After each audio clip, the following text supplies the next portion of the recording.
안녕하세요. 저는 아이 둘을 키우며 사는 가정주부입니다. 대단하게 남을 도우며 산 건 아니지만 그래도 다른 사람에게 폐는 안 끼치고 산다고 생각했습니다. 말도 함부로 하지 않는 편이고 제 나름대로는 살아오면서 누군가와 등을 지거나 원한을 만들며 살아오진 않았다고 생각했습니다. 하지만 저는 기억조차 나지 않는 그 옛날 일 때문에 제 인생이 완전 틀어지는 경험을 맛보게 되었습니다. 저는 결혼 12년 차에 아들 하나, 딸 하나 키우고 있고 남편은 시청 공무원으로 일을 하고 있었어요. 소소하지만 행복한 가정을 일구며 산다고 생각했습니다. 하루가 다르게 커가는 아이들은 착하고 귀여웠고 남편은 성실하고 부지런한 사람이었어요. 집에도 잘하고요. 저는 오래전에 일을 그만두고 가정주부로 살았는데 가족들에게 맛있는 거 먹이고 제 손때가 반질반질하게 묻은 집안을 보면 참 뿌듯하고 행복했습니다. 그렇게 소소하지만 평온한 일상을 보내왔어요. 제 뒤에서는 무슨 일이 일어나는지는 아예 모르는 채로요. 저는 우연히 남편이 일하는 시청 근처에 갔다가 그 친구를 만나게 되었습니다. 이름은 이선혜고 제 고등학교 동창이에요. 한 동네 살았고 고등학교 땐 제법 친했었어요. 대학교 올라가서도 잘 지내다가 어느 순간 연락이 끊겨서 나중엔 아예 근황도 모르고 지낸 사이였죠. 그동안 본 적이 없었는데 우연히 시청 근처에서 만나게 된 겁니다. 너무 반가웠는데 알고 보니 선혜는 시청에서 근무를 하더라고요. 원래는 타 지역에서 일하다가 최근에 정근을 왔다면서요. 저는 남편도 시청에서 일한다고 말했습니다. 몹시 오랜만에 만난 친구지만 그렇게라도 보게 되니 참 좋더라고요. 게다가 저희 남편이랑 같은 직장에서 근무를 한다니까 그 인연이 신기하기도 하고요. 선혜는 외근 갔다가 돌아가는 길이라고 했고 서로 번호를 주고받았습니다. 저는 밥을 한번 먹자고 했고 선혜도 알겠다고 하더군요. 저는 조만간 연락을 해봐야겠다 하면서도 아이들 육아에 집안일에 또 재취업을 위해 배우는 일 때문에 이래저래 너무 바빴어요. 그래서 선혜에 대해서 잊고 있었는데 얼마 지나지 않아 선혜가 먼저 연락이 왔습니다. 한번 만나자고요. 저는 그 친구 연찬날 밖에서 만나게 되었고 같이 밥도 먹고 차도 한잔했어요.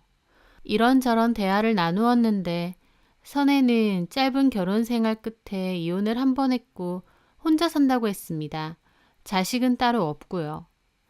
저는 선혜에게 남편은 그때 말한 것처럼 시청에서 근무하고 아이들은 초등학교에 다닌다. 나는 가정주부로 있다라는 말을 해줬습니다. 들어보니 선혜와 남편은 같은 시청 안에서도 다른 부서에서 일을 하더라고요. 사무실도 다르고요. 결혼해서 애 키우며 남편 뒷바라지하며 바쁘게 살아왔는데 오랜만에 고등학교 친구를 만나서 이런저런 수다를 떠니 고등학교 때로 돌아간 것 같고 참 좋았습니다. 선혜는 저보고 참 행복해 보이고 얼굴도 편안해 보인다고 하더라고요. 그러니 고마워.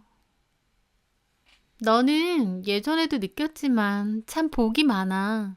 학교 다닐 때 너 인기 많았잖아. 선생님들도 너 좋아하고. 그랬나? 너무 오래돼서 기억도 안 나. 그때 너 좋아하는 남자애들도 많았는데 기억 안 나는구나? 저는 그냥 그게 언제적 일이냐며 쑥스럽게 웃었죠. 성실한 남편에 귀여운 아이들까지 참 좋아 보인다. 그냥 아줌마지 뭐. 내가 보기엔 네가 훨씬 좋아 보이고 멋있어 보여. 공무원이면 여자 직업으론 최고 아니니? 대단하다 너. 그래봤자 결혼도 실패하고 아이도 없는데 뭐. 너는 직업적인 커리어가 좋잖아. 나는 이제 와서 재취업하려고 이것저것 배우러는 다니는데 취업이 잘 될지 모르겠어. 남편 월급도 뻔하고 나도 일을 해야 되긴 하는데. 넌 뭐든지 잘할 수 있을 거야.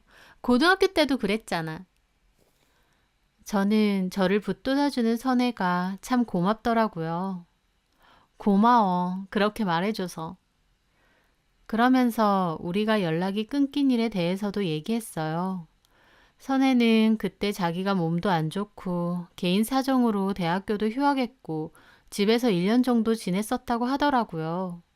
그 당시에 아무하고도 연락하고 싶지 않았다면서요. 그러면서 주변 친구들하고도 자연스럽게 연락을 끊었다고 했어요. 저도 시간이 많이 지나 기억은 잘 안 나지만 그랬나 보다 했습니다. 지금 몸은 어떠냐니까 좋다고 하더라고요. 그렇게 저희는 오랜만에 수다를 잔뜩 떨고 다음을 기약하며 헤어졌습니다. 그 후로도 선혜와는 종종 만나게 되었어요. 저처럼 따로 사회생활 하는 거 없이 집에만 있는 사람들은 누군가를 만날 기회가 흔치 않은데 고등학교 때 친구를 이렇게 다시 보게 되니 참 좋더라고요.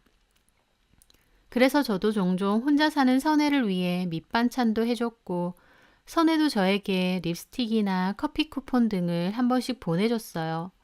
그렇게 친구와 잘 지내고 있을 무렵이었습니다.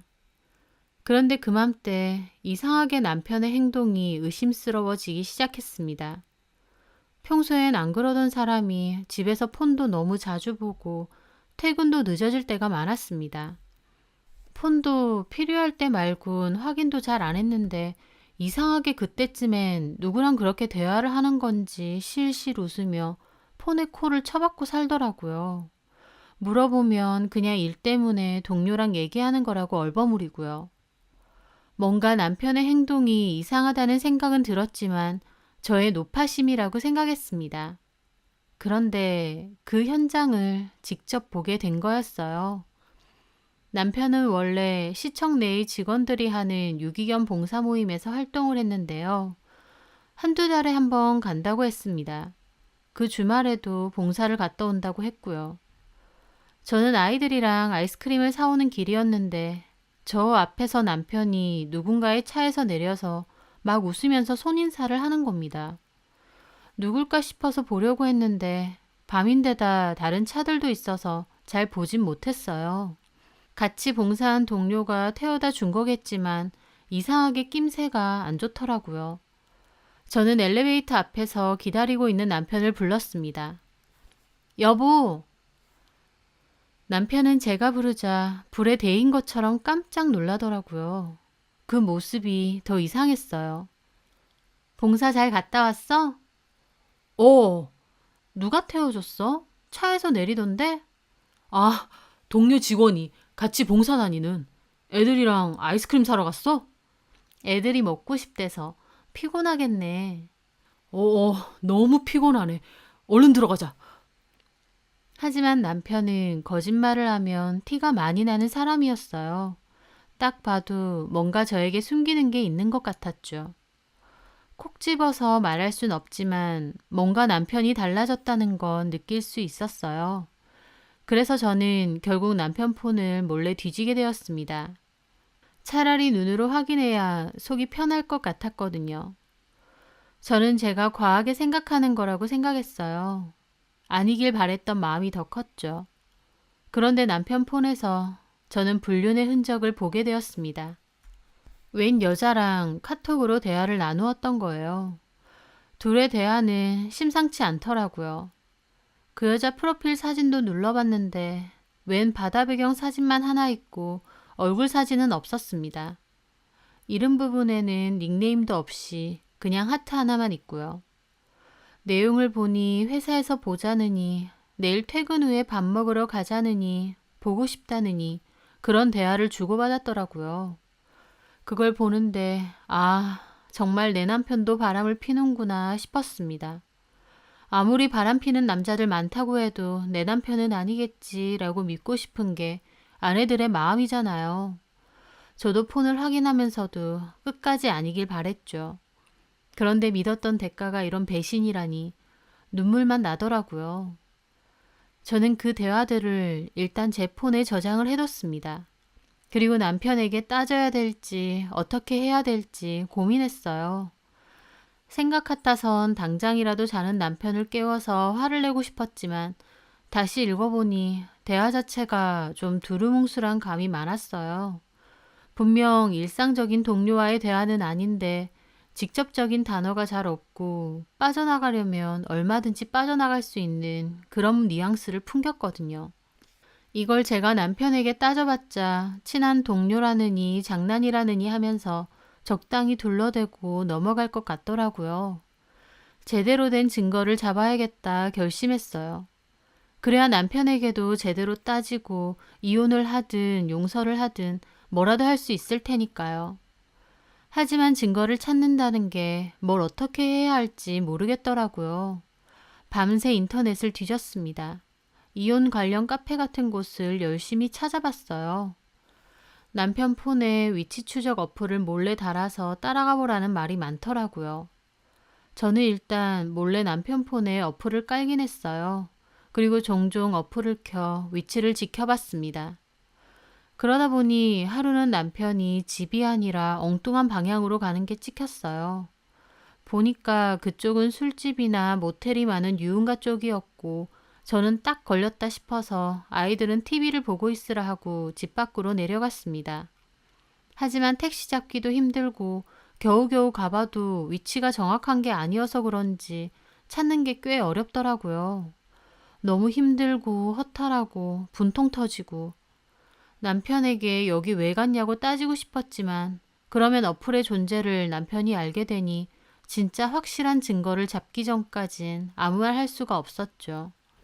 하지만 문제였습니다. 제가 전에 운전을 하다가 교통사고를 낸 적이 있어서 그 후로는 운전대 잡기가 좀 무서웠거든요. 차는 있는데 두려움 때문에 웬만해선 직접 운전을 하지 않았던 거죠. 어플로 남편 행적이 이상하면 당장 쫓아가야 되는데 택시를 타고 가서는 잡는 게 영 어렵더라고요. 또 남편의 위치가 바뀌기도 해서 걸어서 일일이 찾는 것도 너무 힘들 것 같았고요. 저는 고민하다가 결국 선혜에게 이 사실을 말했습니다. 남편이 바람 피는 것 같다고? 정말? 확실해? 음, 그 여자랑 대화 나눈 것도 봤어. 이름이 뭔데? 몰라. 제대로 표시가 안 돼 있더라고. 같은 직장 여자 같기도 하고. 우리 시청에? 어머, 세상에. 선혜는 몹시 놀라더라고요. 저는 친구에게 이런 말을 하는 게 창피하기도 했지만 도움을 구할 데가 없었습니다. 그래서 선혜에게 혹시 여건이 되면 도와줄 수 있냐고 했고 선혜는 알겠다며 그리고 자기도 오며 가며 남편을 한 번씩 지켜보겠다고 하더라고요. 자기가 꼭 도와주겠다는 선혜를 보니 그렇게 든든하고 고마울 수가 없었습니다. 그렇게 한동안은 남편도 무슨 낌새를 눈치챈 건지 집에도 꼬박꼬박 들어오고 저나 아이들에게도 엄청 잘하더라고요. 저는 여전히 증거만 잡으면 두고 보자 생각했지만 일단은 최대한 티를 내지 않으려고 노력했습니다. 속은 시커멓게 변해가는데 겉으론 티를 안 내려고 하니 정말 힘들더라고요. 어쨌든 그렇게 한동안은 잠잠하다 싶었어요. 그런데 남편이 퇴근 후에 또 낯선 곳을 가더라고요. 저는 고민하다가 선혜에게 연락했고 선혜는 자기 퇴근했다며 저희 집 앞으로 와줬습니다. 그리고 남편 위치가 찍힌 곳으로 저를 데려다 줬어요. 그곳은 저번처럼 모텔가가 아니고 무슨 오피스텔이 있는 주상복합 건물이었어요. 혹시 내연녀의 집인가 싶었고 선혜는 빠르게 달려서 그 건물 앞에 내려줬습니다. 그리고 저는 남편을 찾으러 그 건물 안으로 쫓아가려 할 때였어요. 그런데 바로 건물 앞에서 남편과 맞닥뜨리게 됐습니다. 왜냐면 남편은 그 건물의 전자담배 가게에서 나오다가 저랑 마주쳤거든요. 저를 보고 놀라면서 여긴 어쩐 일이냐고 하더라고요. 저도 당황했어요. 남편이 전자담배 가게에서 나오리라곤 생각도 못했거든요. 집 앞에도 있는데 왜 이렇게 멀리에 있는 곳까지 사러 오냐고 하니 여기가 종류가 많다고 자기는 원래 여기에서 산다고 하더라고요. 그러면서 저한테 여길 어떻게 알고 왔느냐며 화가 나서 추궁을 했습니다. 도저히 둘러댈 말이 없던 저는 사실대로 다 말했고요. 당신 요새 행동도 수상하고 저번엔 모텔도 가지 않았냐고요. 그랬더니 남편은 왜 자기 폰에 그런 걸 까냐고 난리치면서 그 대화는 그냥 직장 동료랑 한 대화다. 서로 친해서 장난친 거다. 그리고 모텔이 아니라 그 근처 고깃집에 밥 먹으러 간 거라고 자기가 더 화를 내더라고요. 저보고 집에서 할 일이 없어서 밖에서 힘들게 일하고 온 사람 의심이나 하냐면서요. 남편은 그런 일 없다며 더 난리를 쳤지만 저는 솔직히 그 말을 믿진 않았어요. 다만 저에게 뚜렷한 증거가 없다 보니 덮어놓고 따질 수가 없었죠. 남편은 당장 자기 폰에서 위치 추적 어플을 지우라고 난리쳤고 저는 결국 남편 보는 앞에서 그 어플을 지우게 됐어요. 여긴 어떻게 왔냐길래 친구 차 탔다는 말은 안 하고 그냥 택시 타고 왔다고 얼버무렸고요. 그렇게 남편과는 냉랭하게 집으로 돌아왔습니다. 남편은 저한테 실망이라느니 어쩌느니 하는데 저는 오히려 남편이 너무 뻔뻔하게 느껴지더라고요. 그날 선혜에게 어떻게 됐냐고 연락이 왔고 저는 실패했다고 했습니다. 그러면서 남편이 펄쩍 뛰던데 진짜 아닌가 싶기도 하다고 했어요. 선혜는 그래도 잘 지켜보라면서 다음에 또 필요하면 도와주겠다고 했습니다. 그렇게 남편에 대한 믿음이 사라진 채 결혼 생활을 이어나가려고 하니 참 힘들더라고요. 증거도 확실하게 잡은 게 없어서 따지기도 힘들고 그렇다고 남편 말을 믿는 것도 아니었으니까요. 그 후에 몰래 남편 폰을 한 번 더 보긴 했는데 대화를 했던 그 내역 자체를 없앴더라고요. 남편을 믿는 것도 아닌 상태에서 계속 찜찜함만 있을 때였습니다. 그런데 저는 생각지도 못한 일로 진짜 남편의 불륜 현장을 잡게 되었습니다. 남편은 한 달에 한 번 있는 유기견 봉사를 또 간다고 했어요. 그런데 이상하게 그날 낌새가 이상하더라고요. 그래서 몰래 친정엄마에게 연락해 집에 좀 와서 애들 봐달라고 말씀드리고 저는 몰래 남편을 따라가 보기로 했습니다. 혹시나 해서 차키도 챙기고요. 진짜 유기견 봉사를 가는지 궁금하더라고요. 그렇게 남편 뒤를 살짝 따라가서 멀리서 지켜봤는데 남편은 아파트 입구에서 누군가를 기다리고 있더라고요. 그리고 잠시 후 남편 앞으로 웬 차가 멈췄습니다. 같이 봉사 가는 직장 동료의 차인가 했는데 그 차를 제대로 본 순간 저는 좀 벙찌더라고요. 왜냐면 그 차는 선혜의 차였거든요. 선혜는 저에게 남편과 같이 유기견 봉사한다는 말을 한 번도 한 적이 없어요. 그 전에 남편과 개인적으로 아는 사이라고 한 적도 없고요. 시청이 크고 직원이 많다 보니 같은 직장 동료일 뿐 개인적으로는 잘 아는 사이는 아니라고 했습니다. 그런데 같이 차까지 타고 봉사를 가다뇨. 그 순간 저는 뭔가 기분 나쁜 직감이 머릿속을 스치더라고요. 한시가 급했던 저는 결국 용기를 내서 앞에 주차되어 있던 저희 차에 올라탔습니다. 두려워서 운전하기가 무서웠는데 상황이 너무 급해지니 일단 하게 되더라고요. 저는 떨리는 기분으로 아파트를 빠져나왔어요. 차가 안 보여서 놓친 건가 했는데 다행히 저희 집 앞이 신호가 엄청 긴 편이라서 선해차가 제일 앞에 걸려 있더라고요. 저는 심장이 펄떡펄떡 뛰는 게 느껴졌습니다. 남편을 몰래 쫓아간다는 것도 너무 긴장되는데 오랜만에 하는 운전이라 더 그렇더라고요. 손에서 땀이 너무 나서 핸들이 미끄러울 정도로요. 저는 심호흡을 하며 선의 차를 따라갔어요. 선혜는 운전 실력이 좋고 저는 오랜만에 운전인데다 너무 긴장을 해서인지 몇 번 놓칠 뻔했습니다. 하지만 다행히 놓치지는 않았어요. 그런데 유기견 봉사활동을 하러 간다고 해놓고 두 사람이 탄 차가 간 곳은 엉뚱하게도 어떤 식당이었습니다. 선의 차는 식당 안 주차장으로 들어갔고 저는 멀찌감치 정차를 한 채 몸만 내려 지켜봤습니다. 차에서 내린 사람은 역시나 선혜더라고요. 창피한 건 아는지 둘 다 모자를 쓰고 약간 떨어져서 대화를 하며 식당 안으로 들어가더라고요.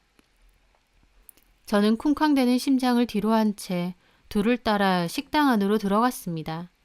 그때 하마터면 걸릴 뻔했어요. 왜냐면 남편과 선혜가 생각보다 출입구에서 가까운 곳에 앉아 있더라고요.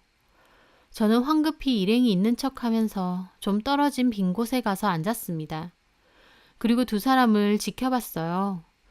두 사람은 모자를 쓴 채로 웃으며 이런저런 대화를 했어요.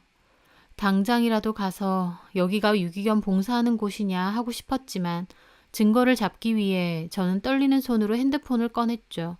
그리고 몰래 두 사람 사진을 찍었습니다. 그 두 사람은 서로의 음식을 먹기도 하고 입에 묻었다며 닦아주기도 하더라고요. 그 모습을 지켜보는 제 기분은 이루 말할 수가 없을 정도로 괴로웠습니다. 남편의 바람을 눈앞에서 지켜보는 것도 미칠 노릇인데 그 상대가 내 친구, 그것도 얼마 전까지 증거를 잡을 수 있게 도와주었던 선혜라니요. 분노, 배신감, 황당함, 아니 무섭더라고요. 선혜의 의중이 뭔지 도대체 무슨 생각이었는지요. 두 사람이 식사를 끝내가는 것 같길래 저는 먼저 계산을 하고 나가서 제 차에 올라탔어요. 등이며 손이며 땀이 얼마나 나고 떨리는지 손잡이가 미끄러워서 차 문이 안 열릴 정도더라고요. 그렇게 저는 안에서 기다리고 있으니 잠시 후 그것들이 나와서 다시 차에 올라타고 출발했어요. 저도 따라갔습니다. 그리고 그것들이 향한 곳은 모텔이었습니다. 10분 정도를 더 가더니 익숙한 듯 모텔 안으로 들어가더라고요.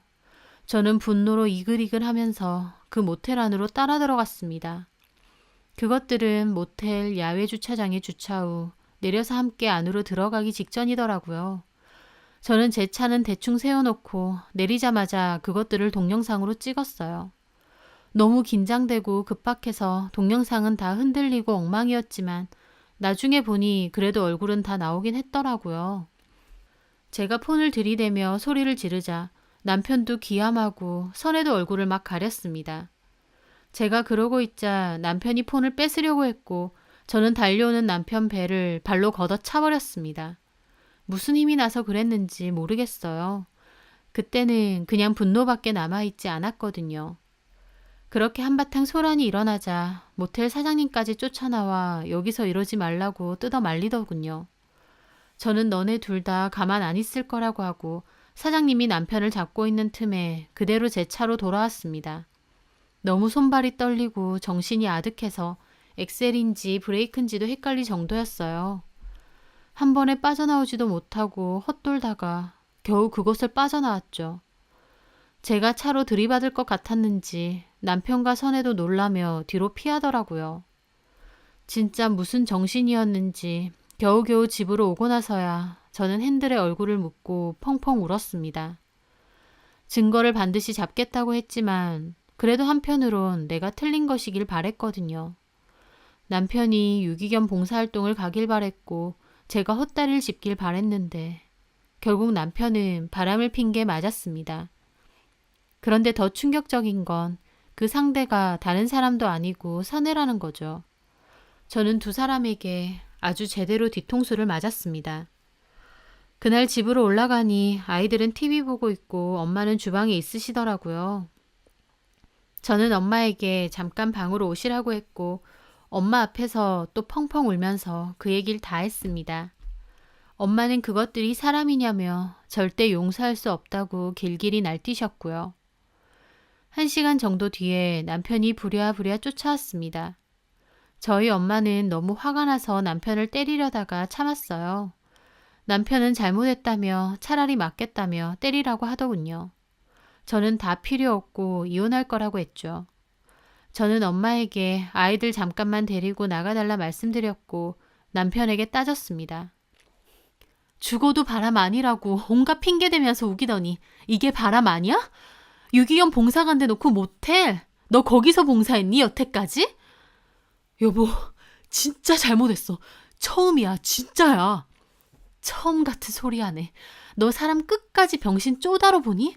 얼마나 나를 먹같이 여겼으면 마누라 친구랑 바람이 나? 그런데 제 말에 남편도 눈이 동그래지는 겁니다. 친구라니? 왜? 또 몰랐다 하려고? 이선혜, 내 고등학교 동창이잖아. 남편은 어안이 벙벙한 얼굴이더라고요. 선혜가 당신 친구라고? 난 정말 몰랐어. 그런 말 들은 적도 없어. 들은 적이 없는데 내가 어떻게 알아? 웃기고 있네. 진짜야. 정말 몰랐어. 전에 전자담배 가게 앞에서 나 만났을 때 어떻게 알고 왔냐고 했지? 그거 이선혜가 차 태워준 거야. 내가 남편 바람 피는 거 같으니 증거 잡게 도와달라니까 걔가 도와준 거라고. 나도 미친년이지. 너랑 바람난 내 연녀한테 그걸 도와달라고 했으니. 남편은 뜨악한 얼굴로 읊조리더라고요. 그럼 그날 나보고 전자담배 가게로 가라고 했던 이유가 뭐? 남편의 말로는 정말 선혜가 제 친구인 줄은 몰랐다고 했습니다. 그리고 그날도 원래 선혜랑 만나려고 했는데 선혜가 갑자기 못 만난다고 핑계를 대면서 그 건물에 있는 전자담배 가게에서 액상을 하나 사달라고 했다는 거예요. 본인이 필 거라면서요. 남편은 선혜 말대로 그 가게에서 나오다가 저와 마주친 거고요. 결국 저는 친구라고 믿었던 내연녀에게 제가 남편을 미행한다는 걸 말한 셈이고 이선의 그 기집애는 남편이 빠져나갈 수 있게 만든 거였죠. 제 앞에선 도와주는 척 하면서요. 너무 소름 끼치고 무섭더라고요. 바람이고 불륜이고 이런 걸 떠나서 선혜가 도대체 왜 그렇게까지 했는지요. 선혜는 분명 이 남자가 제 남편인 걸 알면서 한 행동이었으니까요. 저는 남편에게는 내가 어떤 결정을 내리던지 처분을 기다리라고 하고 꼴보기 싫으니 시댁에서 지내던지 나가라고 했습니다.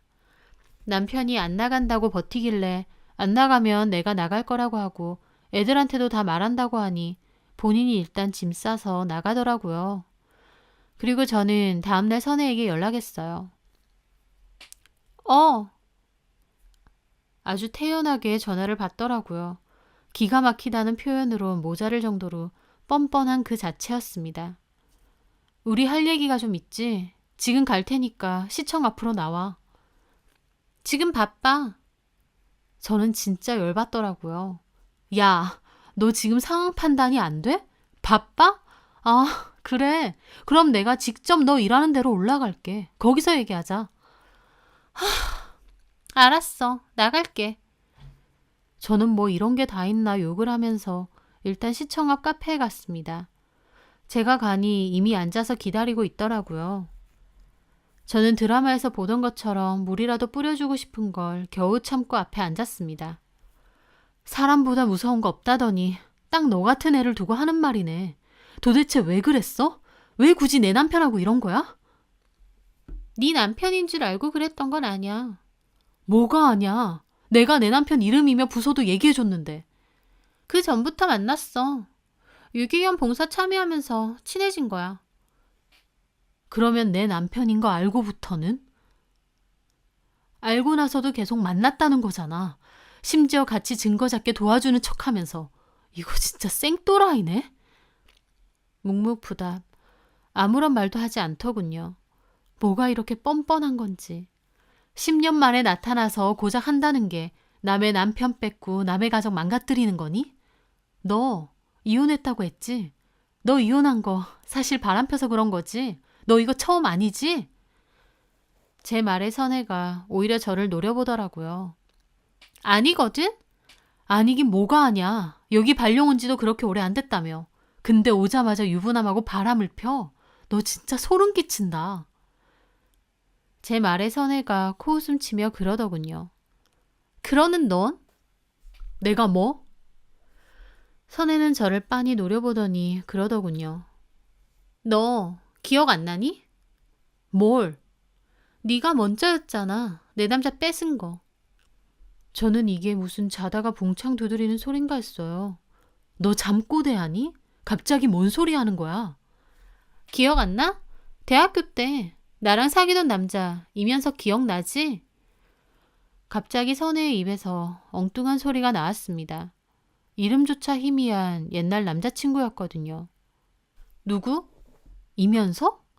대학교 다닐 때 잠깐 만났던 그 남자? 그래. 너한테는 잠깐 만나서 이름도 기억 안 날지 모르지만 나 그 남자랑 엄청 진지하게 만났어. 결혼까지 생각할 정도로. 너 그 남자랑 만났었잖아. 내가 헤어지기도 전에. 선혜는 자기가 피해자인 것처럼 갑자기 저한테 따지더라고요. 기억도 잘 안 나는 옛날 일인데 너무 황당했습니다. 가만 생각을 더듬어 보니 제가 잠깐 만났던 남자가 있었어요. 선혜랑 만나다가 헤어진 남자는 맞았고 저 좋다고 쫓아다녔습니다. 저는 친구가 사귀었던 남자여서 처음엔 관심이 없다가 나중엔 너무 적극적으로 다가와서 사귀었던 기억이 있었어요. 선혜도 이미 끝난 사람이고 상관없다고 했었고요. 막상 만나보니 성격도 안 맞아서 오래 사귀지도 않고 헤어졌던 사람이었습니다. 그냥 젊을 때 했었던 불장난 같은 가벼운 사랑 정도였어요. 그런데 그 일을 선혜가 이렇게 기억할 줄은 몰랐죠. 잘은 기억 안 나는데 그때 너도 상관없다고 했었던 것 같은데? 자존심 때문에 그랬지. 사실은 나 진짜 죽고 싶을 만큼 힘들었어. 너 좋다고 나한테 헤어져 달라더라, 그 사람. 야, 그러면 그 남자한테 따지지. 나한테 왜 이래? 그러니까 네 말은 그 일로 인해서 나한테 복수라도 한다는 거니? 네 상처만 상처가 아니라는 거야. 나는 그 일로 너무 힘들어서 1년간 휴학까지 했었어. 그 얘기를 듣는데 참 기가 막히더라고요. 그게 언제적 일인데, 그리고 엄밀히 말하면 그 남자가 선에 싫다고 찬 거고 저는 두 사람이 끝나고 만난 사이였는데 그걸로 자기 불륜을 덮으려고 이러나요? 저는 얘 진짜 또라이고 길게 말할 필요도 없다 싶었습니다. 너 지금 드라마 찍니? 네가 무슨 대단한 사랑하다가 친구한테 남자 뺏긴 비련의 여주인공 같아? 착각하지 마. 너는 그냥 친구 남편하고 불륜질하다가 걸린 쓰레기 같은 불륜녀일 뿐이야. 어디서 가짜는 핑계대고 있어. 그게 그렇게 상처고 괴로웠으면 그때 당시에 나한테 따졌어야지. 이제 와서 상처 핑계로 이런다고? 쇼하지 마. 저는 그렇게 쏘아붙이고 그 자리를 떠났습니다. 그 후 저는 변호사 상담 후 상간소송을 먼저 진행했습니다. 소장을 받고 나서야 선혜는 발등에 불이 떨어진 건지 저에게 전화해서 잘못했다며 용서해달라고 하더라고요. 저도 자기에게 상처를 줬었으니 저도 한 번만 용서해달라고요. 상간소송에 휘말리면 위자료는 물론 품위 유지 관련으로 직장에서 징계를 받게 되니 엄청 급한가 보더라고요. 선혜는 자기도 반대 소장을 보내긴 했는데 거기에 또 구구절절하게 제가 먼저 자기 남자를 뺏었고 자기는 그걸로 큰 상처를 입었다는 내용도 적어놨더라고요. 끝까지 자기 합리화는 엄청 하더라고요. 게다가 그 과정에서 알게 됐는데 처음 남편 폰을 보고 어떤 여자와 카톡 대화를 나누는 것을 보고 불륜을 의심했었잖아요. 그 카톡은 선혜의 카톡 사진이 아니었는데 알고 보니 카톡 기능 중에 듀얼 프로필이라고 해서 사람마다 다르게 보이게끔 설정해 놓는 게 있더라고요. 저는 그때 그런 걸 처음 알았습니다. 저는 선혜의 프로필이 아니니 당연히 선혜라고는 짐작조차 못했던 거죠. 아주 지능적이고도 꼼꼼하게 불륜을 저질렀더군요. 어쨌든 소송이 본격적으로 진행되자 선혜는 따로 연락을 해서 위자료는 자기가 줄 테니 한 번만 용서해달라고 빌었습니다. 취하만 해달라고요. 제가 따질 때 똑같이 상처를 주지 않았냐며 뻔뻔스럽게 나올 땐 언제고 이제 와서 저렇게 비는 꼴이 참 우습더라고요. 취하해주고 위자료를 더 왕창 받아내는 게 맞는지 아니면 끝까지 가는 게 맞는지 생각 중입니다. 그리고 저는 시간을 두고 이혼 소송도 준비하려고 합니다. 당장은 아이들이나 경제적인 문제 때문에 바로 이혼을 하기는 어렵지만 이미 남편에 대한 정도 다 떨어졌거든요. 남편이 제 친구인 줄 알았건 몰랐건 혹은 진짜 제 친구의 복수에 휘말려 들었건 어쨌건 저를 배신하고 바람을 폈다는 건 변함없는 사실이니까요. 일단은 배우고 있는 일을 마무리해서 재취업을 하려고 준비 중입니다. 경제적인 문제가 해결되고 나면 그땐 정식으로 이혼을 하려고 하거든요. 남편은 잘못했다고 매일 빌지만 제 마음이 용서가 될지는 모르겠고 오히려 시간이 갈수록 이혼 쪽으로 마음이 기울고 있습니다. 만약 이혼한다면 남편 쪽에도 똑같이 위자료 소송 걸 거고 재산 분할도 확실하게 다 할 생각이고요. 한창 상간소송 진행 중인데다 이혼 소송도 준비 중이라 정신없지만 신의를 저버린 남편을 용서하고 싶지 않고 제 결심을 확고히 하고 싶어 이렇게 사연으로 적게 되었습니다. 어떤 게 정답인지는 알 수는 없죠. 뭐가 제일 저에게 좋은지도 모르겠고요. 하지만 그만큼 더 심사숙고해서 제가 제일 원하는 방향으로 선택하는 게 맞는 것 같습니다. 그래야만 제 마음속에 켜켜이 쌓인 깊은 상처와 괴로움을 조금이나마 덜어낼 수 있을 테니까요. 기억도 나지 않는 일로 그 친구는 큰 상처를 받았다고 했습니다. 그때 당시 저에게 따지고 화냈다면 저는 진심으로 사죄하고 미안했을 거예요. 하지만 이미 오랜 세월이 흘렀고 그런 얘기들은 지금의 본인 행동에 대한 합리화나 변명으로밖에 들리지 않습니다. 하지만 그것과 별개로 저도 제 별 생각 없는 행동이 누군가에겐 상처가 될 수 있다는 생각은 하게 되긴 하네요. 어찌됐건 좋은 쪽으로, 더 이상 제가 힘들지 않은 쪽으로 잘 해결됐으면 하고 바랍니다. 제 사연 들어주셔서 감사합니다.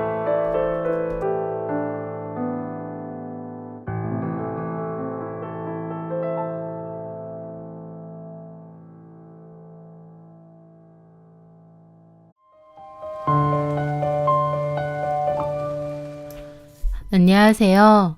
저는 결혼 반년 만에 남편과 이혼 이야기가 오갔던 여자입니다. 한창 깨붙고 행복해야 될 신혼에 무슨 문제가 있어서 이혼을 한 해 만에 했냐고요? 남편과 제 사이로만 보자면 별다른 문제가 없습니다. 이혼 이야기가 오가게 된 건 다 시어머니 때문이었어요. 어머님의 이해할 수 없는 행동 때문에 제가 이 결혼 생활을 계속 유지할 수 있을까 없을까 심각하게 고민했거든요. 결혼 반년 만에 이혼 이야기까지 오가게 만들 정도인 저희 시어머니 이야기를 해볼게요. 남편은 어렸을 때 부모님이 이혼을 하셨고 그 뒤론 어머님이 줄곧 아들을 키워오셨습니다. 남편 말로는 어머님이 참 고생을 많이 하시면서 아들을 키우셨다고 했어요. 아버님이 같이 살 적에 한눈도 많이 팔고 집도 잘 나가시는 바람에 어머님이 엄청 마음고생이 심하셨대요. 가정주부로 평생 사시다가 이혼하고 혼자 아이를 키우며 사셨는데 이런저런 일도 많이 하시고 고생 많이 하셨다고 했습니다. 힘든 생활 속에서 어머님에게는 아들이 희망이었대요. 그리고 아들인 저희 남편도 그런 마음을 알기에 늘 어머님에 대한 안쓰러움과 고마움이 있다고 했고요. 사귀는 동안에도 그런 걸 몇 번 얘기했고 저 역시도 결혼하면 어머님께 잘해야겠다는 생각을 많이 했습니다. 결혼 이야기가 본격적으로 오가면서 저도 어머님을 종종 찾아뵀었는데 어머님도 저를 참 좋아하셨어요. 제가 살갑고 싹싹하다며 꼭 딸이 하나 생긴 기분이라고 하시면서요. 남편이 먼저 말하지 않아도 제가 먼저 어머님 찾아뵙고 연락도 드리고 잘 지내왔습니다. 그러다가 결혼 얘기가 본격적으로 나오고 같이 살 집도 구하게 되었어요. 혼수도 드리고 집도 꾸미고 그렇게 결혼 준비를 차근차근 해나가고 있었죠. 그때 어머님도 저희 신혼집을 보러 오셨고 집이 너무 예쁘고 좋다며 저보고 잘 꾸몄다고 칭찬을 하셨습니다. 그런데 다음날 어머님이 저에게 전화를 하신 거예요. 이런저런 대화를 하다가 어머님이 갑자기 그러시더라고요. 너네 신혼집에서 당분간이라도 같이 살면 안 되느냐고요. 생각지도 못한 말이라 저도 좀 당황했죠. 어머님이 집이 없으신 것도 아니고 그전까진 아무런 말씀이 없으시다가 갑자기 저희 신혼집에서 같이 살자고 하신 거니까요. 어머님 말씀은 평생 끼고 살던 아들이 이제 나가서 산다고 하니 그렇게 마음이 허섯하고 우울할 수가 없다고 하시더라고요. 자기가 평생 아들 하나만 바라보고 살았는데 이제 집이 텅 비어있다 생각하니 벌써부터 우울해서 밤에 잠도 잘 안 온다고 하시면서요. 저도 어머님을 좋아하고 잘하고 싶은 마음이 있는 건 분명하지만 같이 산다는 건 생각지도 못한 말이었기에 너무 당황스러웠습니다. 일단 연석 씨와 의논을 해보겠다고 대충 말씀드리고 전화를 끊었죠. 남편에게 물어보니 이미 어머님이 남편에게도 얘기를 하셨다고 하더라고요. 남편은 저한테 어떻게 했으면 좋겠냐 물어봤는데 저는 솔직히 말해서 어머님과 같이 살고 싶지는 않았습니다.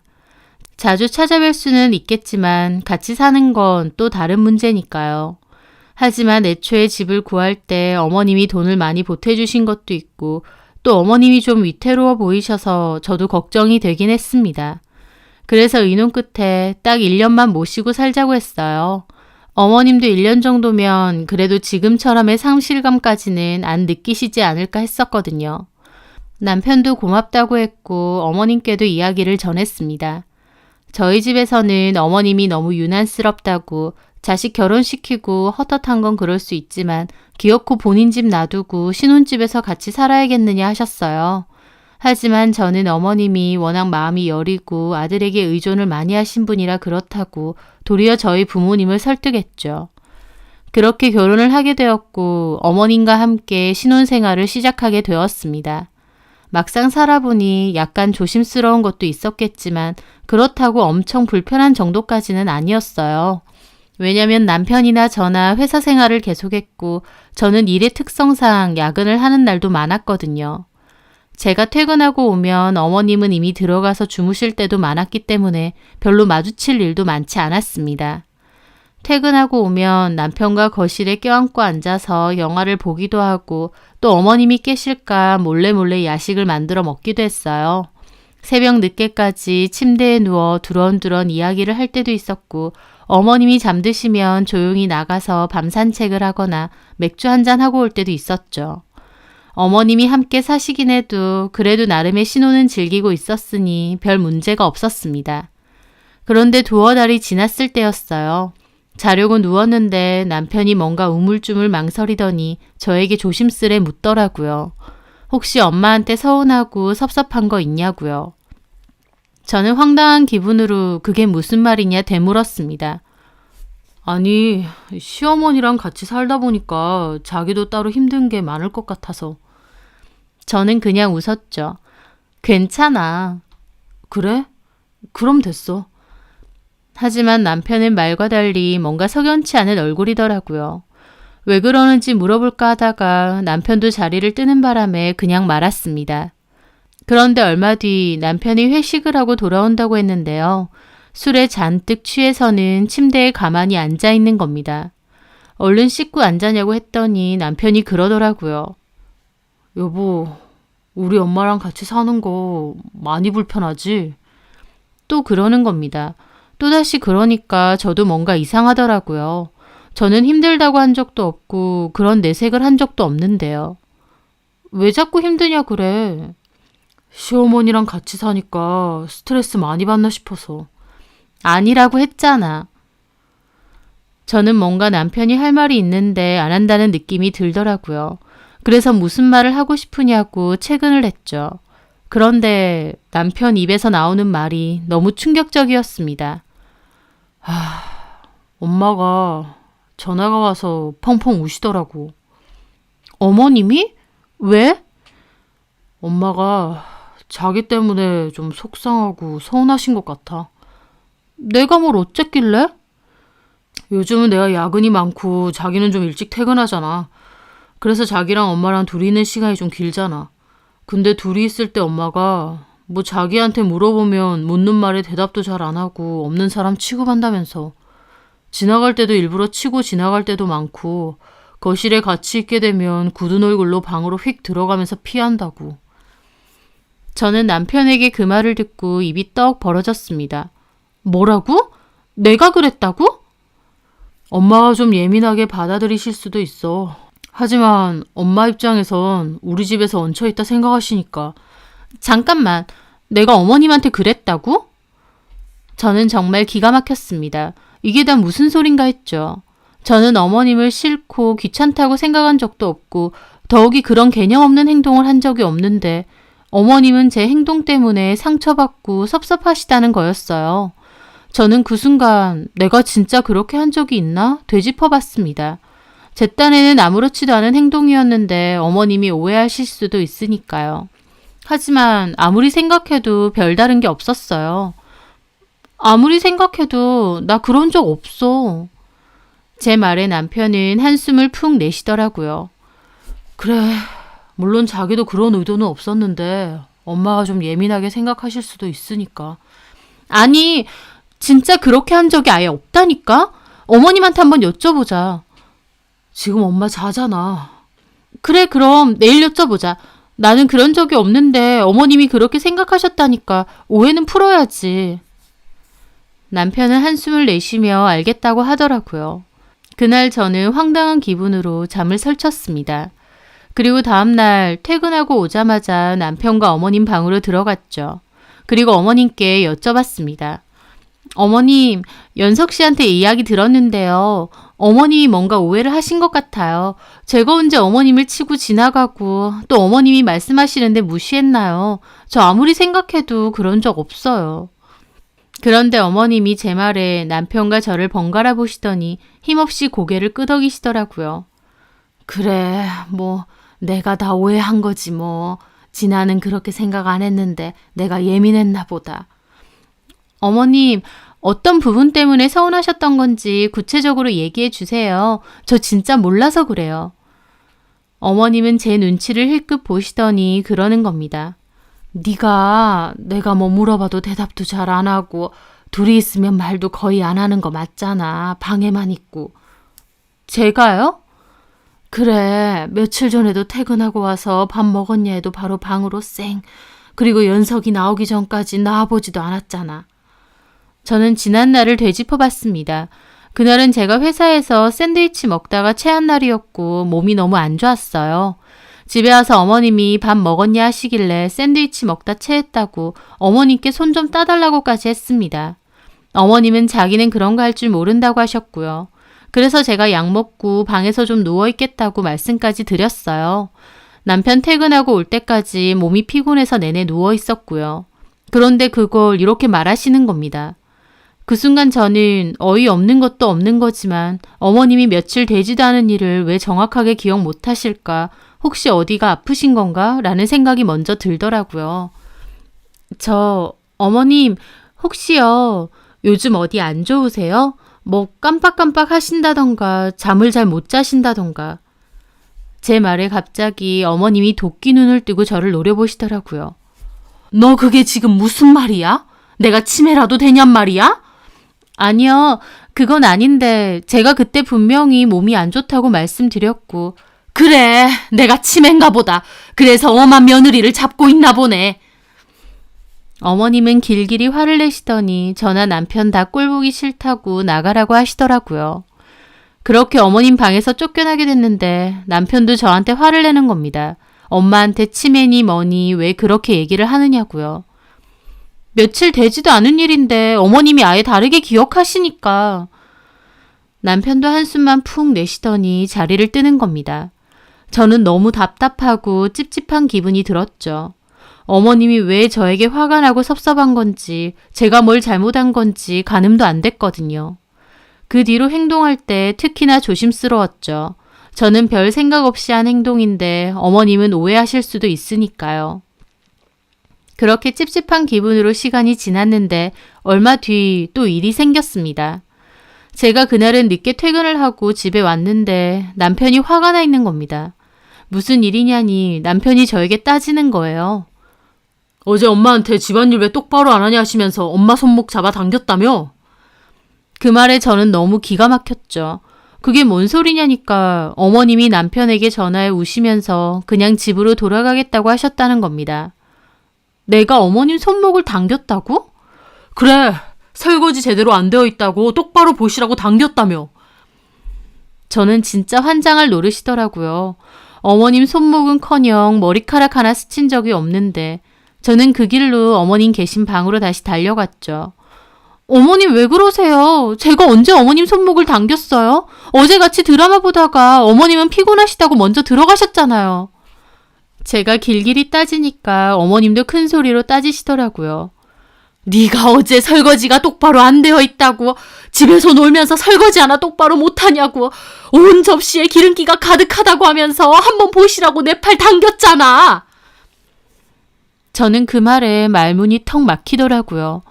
어머님, 기름기 많은 거 먹고 나면 잘 안 씻기더라고. 세제를 바꿔야겠다. 그 말 한마디 드렸어요. 그게 어떻게 그 말이 돼요? 그리고 제가 언제 어머님 손목을 당겼냐고요. 제 말에 어머님은 갑자기 옷소매를 걷어올리시더니 손목을 보여주셨습니다. 그런데 손목에 진짜 멍이 있는 거예요. 그 순간 저도 기분이 이상하더라고요. 저 멍이 도대체 뭐지 싶고요. 봐라. 나는 피부가 약해서 누가 조금만 세게 잡아당겨도 이렇게 멍이 들어. 네가 얼마나 내 손목을 잡아당겼으면 이렇게 멍이 들겠니? 저는 진짜 환장하겠더라고요. 왜냐면 어머님의 반응은 거짓말하는 사람처럼 보이지가 않았습니다. 진짜 억울하고 원통해 보이셨거든요. 어머님은 눈물까지 글썽이며 억울해하시고 남편도 화가 나서 저를 보고 있고 이게 뭔가 싶어 정신이 다 아득해지더라고요. 남편은 저보고 따라 나오라고요. 그리고 저희 방으로 가니 남편이 한숨을 쉬더라고요. 엄마랑 같이 사는 거 힘들고 불편할 수 있어. 나도 그런 거 자기한테 미안하게 생각해. 하지만 연세도 많으신데 그렇게 집안일 시키고 화내고 그래야겠어? 나 진짜 안 그랬다니까? 그럼 그 멍은 뭔데? 그걸 내가 어떻게 알아? 그리고 내가 당겨서 그렇게 된 거라는 증거 있어? 뭐라고? 남편은 그 순간 정말 저를 혐오하는 눈빛으로 보더라고요. 자기 엄마 다치게 해놓고 뻔뻔하게 우겨내는 사람을 보는 눈빛이었다고나 할까요? 저는 끝까지 아니라고 하는데 남편은 그만 얘기하자며 자리를 뜨더라고요. 저는 그날 밤 잠 한숨도 못 잤습니다. 도대체 어머님이 나한테 왜 저럴까 그 생각만 계속했던 것 같습니다. 그렇게 다음날 출근을 했더니 회사 동료가 얼굴이 왜 이렇게 푸석하냐고 신혼이라 재미가 좋냐는 겁니다. 그래서 제가 억울한 기분으로 다 털어놓았죠. 제 얘기를 들은 동료도 경악하더라고요. 미치겠다니까 진짜. 왜 저러시지? 혹시 정말 치매기 같은 거 아니실까? 내가 한 것도 아닌데 내가 했다고 그러시니까. 하지만 동료는 제 말에 뭔가 골똘히 생각하더라고요. 근데 내가 보기엔 자기 어머님 치매보다는 자기랑 아들 사이 일부러 이간질 시키시는 거 아니야? 저는 그 말에 황당함을 느꼈죠. 이간질? 왜? 평생 아들만 보고 사셨다며. 아들 떠나보내기 싫어서 기어코 신혼집까지 따라오신 분 아냐. 근데 아들이 와이프랑만 잘 지내고 그러니까 소외감 느끼셔서 일부러 그러신 거 아닐까? 저는 동료의 말에 어머님이 일부러 그러는 걸 수도 있겠다 싶었습니다. 진짜 그런 거면 어떡하지? 일단은 너무 억울하니까 네가 안 그랬다는 증거를 확보해야지. 증거? 어떻게? 집에 홈캠 같은 걸 설치해놔봐. 그런 거 많잖아. 해놓고 어머님이 또 말도 안 되는 소리 하시면 증거 영상 들이밀어. 저는 동료의 말에 고개를 끄덕였습니다. 동료 말대로 증거가 있어야겠더라고요. 그렇게 저는 몰래 홈캠을 주문했고 모두들 잠이 들었을 때 몰래 거실 한쪽에다 설치를 했습니다. 실시간으로 확인이 되는 카메라다 보니 어머님의 행동도 다 볼 수 있었어요. 어머님은 낮에는 친구분들 만나러 나가셔서 집을 비우실 때도 많았고 집에 계실 때는 주로 거실에서 TV를 보시거나 취미인 뜨개질을 하셨어요. 그리고 별다른 특이한 점은 없었고요. 그렇게 시간이 흘렀고 남편이 그날은 회식한다고 늦게 온다고 했어요. 저는 남편이 없는 날이면 좀 조심하자 싶었어요. 저는 그날 퇴근을 해서 어머님께 뭐 드시고 싶으신 거 있으시냐 했고 어머님은 그런 거 없다고 입맛도 없다며 그냥 TV 틀어놓고 뜨개질만 하시더라고요. 제가 그래도 뭐라도 드셔야 되지 않겠느냐며 족발 좋아하시던데 그거라도 시킬까요 했더니 입맛 없다고 안 했냐고 너나 먹으라고 짜증을 내시는 거예요. 그래서 저도 그냥 간단하게 먹었습니다. 억울한 게 어머님은 오히려 남편이 집에 없으면 더 싸늘하게 저를 대하셨어요.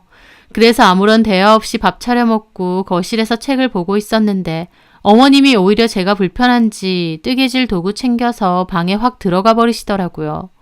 그래서 저도 그냥 방으로 들어갔고요.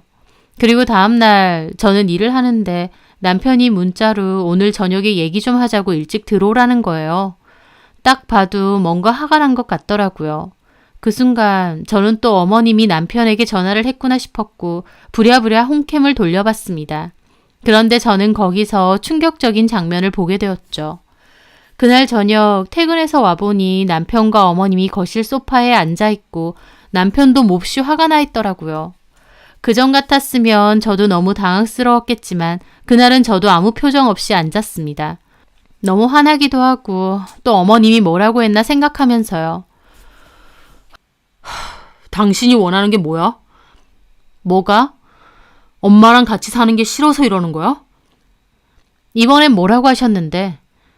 밥도 아깝다고 밥 드시지 말라고 혼자 먹고 엄마가 한 소리 하니까 엄마 팔까지 꼬집었다며. 그 말을 듣는데 저는 기가 막혀 웃음이 터져 나왔습니다.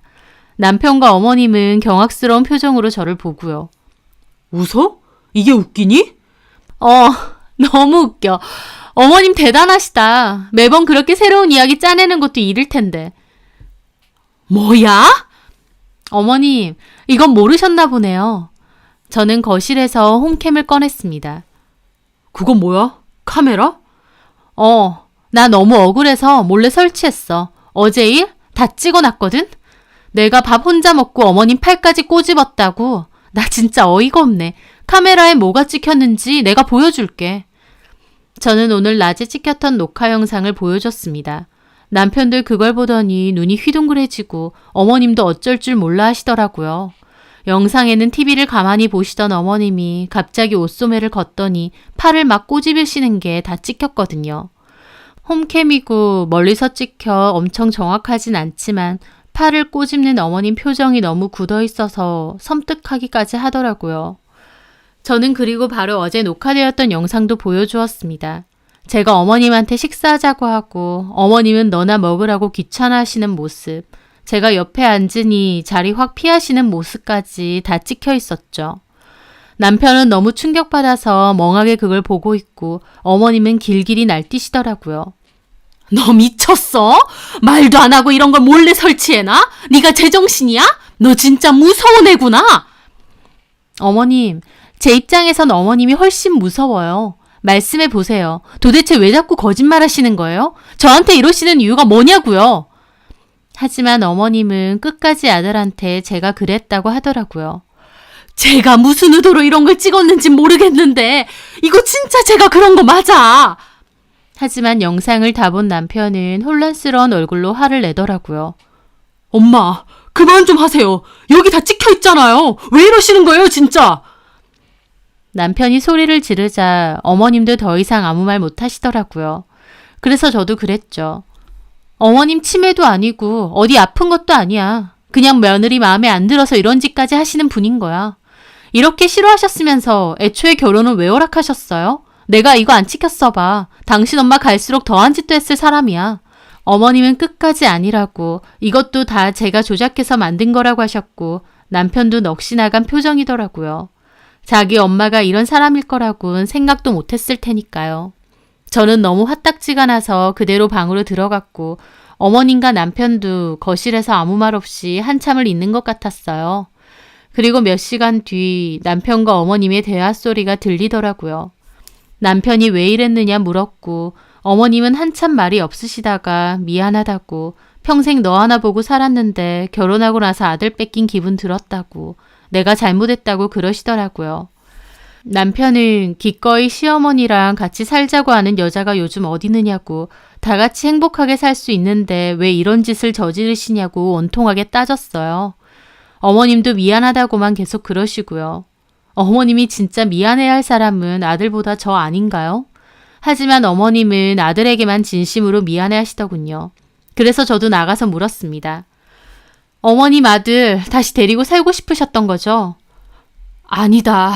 그런 게 아니라 어머님 행동을 보면 그런 거 맞는데요. 평생 아들 하나 보고 키워오셨고 결혼시키고 나면 섭섭하고 서운하실 수 있어요. 하지만 그렇다고 해도 가만히 있는 저한테 이러실 필요는 없었잖아요. 제가 뭘 잘못했다고요. 어머님은 아들을 결혼시킬 준비가 전혀 안 돼 있으신 분이에요. 그래서 말인데 어머님 아들 다시 데리고 가세요. 그렇게 원하시는 아들 평생 혼자 끼고 사시라고요. 제 말에 남편도 놀라더라고요. 그게 무슨 말이야? 어머님 당신 위해서 평생 사셨다고 하고 당신도 그거 잘 알잖아. 어머님은 당신 없으면 안 돼. 어머님 입장에선 티는 안 내도 내가 얼마나 미우셨을 거야. 그렇게 곱게 키운 아들 홀랑채 같다 생각하실 텐데 이런 일까지 벌이셨는데 앞으로도 안 그러실 거란 보장 있어? 내가 억울한 건 둘째치고 나는 당신과 어머님 사이에 껴서 불안한 마음으로 살고 싶지 않아. 난 어머님이 무서워. 그리고 내가 카메라라도 설치해서 증거를 보여줬으니 망정이지. 아니었으면 오히려 당신이 먼저 나한테 이혼하자고 했을걸? 내 입장에선 엄마 말을 믿을 수밖에 없었잖아. 그러니까 당신도 어머님이 제일 중요하고 어머님도 당신이 제일 중요해. 두 사람 사이에 내가 끼어든 기분까지 드네. 내가 빠져줄게. 당신은 어머님 모시고 살고 어머님도 그토록 아까워 죽겠는 자식이면 평생 끼고 사세요. 엄한 다른 사람한테까지 누명 씌우고 힘들게 하시지 말고. 저는 그렇게 말하고 다시 방으로 갔습니다. 이혼 이야기까지 하자 저도 너무 마음이 아프고 힘들었죠. 하지만 그 말은 진심이었습니다. 어머님의 본 모습을 본 이상 이 결혼 생활을 이어나가는 건 무리라고 판단했거든요. 저는 친정에도 얘기를 하고 한동안은 친정에 가서 지내기로 했어요. 그러면서 남편에게 이혼 얘기도 하자고 했는데 남편이 하루가 멀다 하고 찾아와 사죄를 했습니다. 어머님은 진작에 본가로 돌아가셨고 자기가 한쪽 말만 들은 거 정말 잘못했다고요. 솔직히 남편이 아예 이해가 안 되는 건 아니었습니다. 제가 남편 입장이 됐다고 하면 결혼한 지 얼마 되지 않은 남편보다 저희 엄마 말을 더 믿을 것 같거든요. 저희 엄마가 저희 남편이 무시하고 괴롭혔다고 하면 저라고 가만히 있었겠나요? 덮어놓고 어머님 편을 든 남편 마음도 이해가 안 되는 건 아니었습니다. 하지만 어머님이 저런 행동까지 하실 정도로 집착이 심하신데 이 결혼 생활을 유지하는 건 힘들 것 같다고 했어요. 하지만 남편은 앞으로 저는 엄마를 따로 안 봐도 된다고 하더라고요. 어머님도 진심으로 미안해하고 앞으로는 그러지 않겠다고 약속하셨다고요. 앞으로는 어머님은 자기만 찾아뵐 거고 저는 연락도 따로 안 해도 된다고 했습니다. 남편이 저에게 너무 미안하다고 하고 또 어머님도 앞으로는 안 찾아뵈도 된다고 분명히 약속을 했기에 이혼은 보류하고 한 번은 넘어가기로 했습니다. 그리고 저는 다시 집으로 들어갔어요. 어머님이 없는 집에서 비로소 신혼생활을 다시 시작하는 기분이 들었죠. 그리고 그 후에도 약속대로 명절이든 기념일이든 어머님은 남편 혼자서만 찾아뵙고 있습니다. 어머님이 개입되어 있지 않으니 싸울 일도 없고 부딪힐 일도 없이 잘 지내고 있어요. 하지만 문득문득 거실에 우두커니 앉아서 자기 팔을 꼬집던 어머님의 얼굴을 떠올리면 소름이 돋습니다. 왜 그렇게까지 해서 아들을 자기 편으로만 두려고 하신 건지, 저를 미워하고 밀어내려 하신 건지 솔직히 전부 이해가 되진 않아요. 어머님이 아들에 대한 사랑이 너무 삐뚤어져 있으신 것 같다 싶기도 하고요. 한편으론 왜 저렇게 하실까 싶기도 하지만 또 한편으론 자식을 마음속에서부터 완전히 독립시키지 못하는 어머님의 집착이 안타깝기도 합니다. 어찌됐든 저는 어머님하고 앞으로도 볼 생각 없고 지금 이대로의 결혼 생활을 유지할 생각입니다. 언젠가 시간이 많이 지나 제 마음도 달라진다면 그때는 어머님과 속 시원한 대화를 해볼 수 있을지도 모르겠지만요. 제 사연 들어주셔서 감사합니다.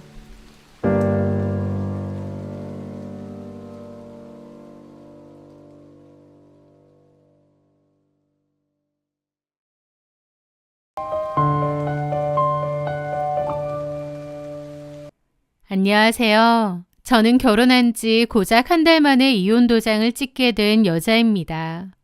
5년을 사귀고 결혼을 했는데 이혼까지 가기에는 고작 한 달이라는 짧은 시간이 걸렸죠. 심지어 이혼도 순탄하지 않았고요.